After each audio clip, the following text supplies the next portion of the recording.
آخری سٹیپ رہ گیا آپ کا میڈیکل.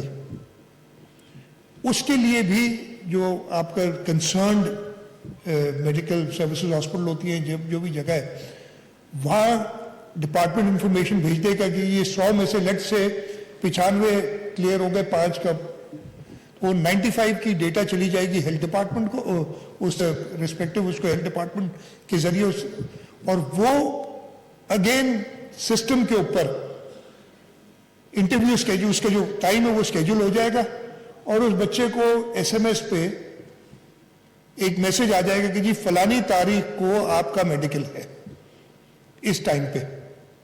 وہ جائے گا میڈیکل میں کلیئر ہو جائے گا, وہ اس کا سرٹیفکیٹ اپلوڈ کر دے گا.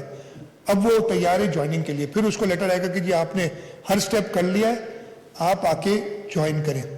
وہ دفتر میں جائے گا, جوائننگ دے گا. جیسے اس کی جوائننگ انٹر ہوگی فائنینس کو بھی اطلاع چلی جائے گی. تو یہ پورا کے پورا آٹومیٹڈ ہوگا. جس کے ساتھ ساتھ یہ ساری چیزیں صرف ایس ایم ایس پہ ریلائی نہیں کریں گے, ایک ہارڈ کاپی بھی ہر سٹیج پہ جائے گی. اس بچے کے پاس ایک خط جائے گا, یعنی انٹرویو کا لیٹر بھی جائے گا, اس کی شارٹ لسٹنگ وہ بھی سب جائے گا. لیکن اس سے بھی بہتر ہے کہ وہ اس کو انسٹنٹلی یہ ساری پتہ چل جائے گا.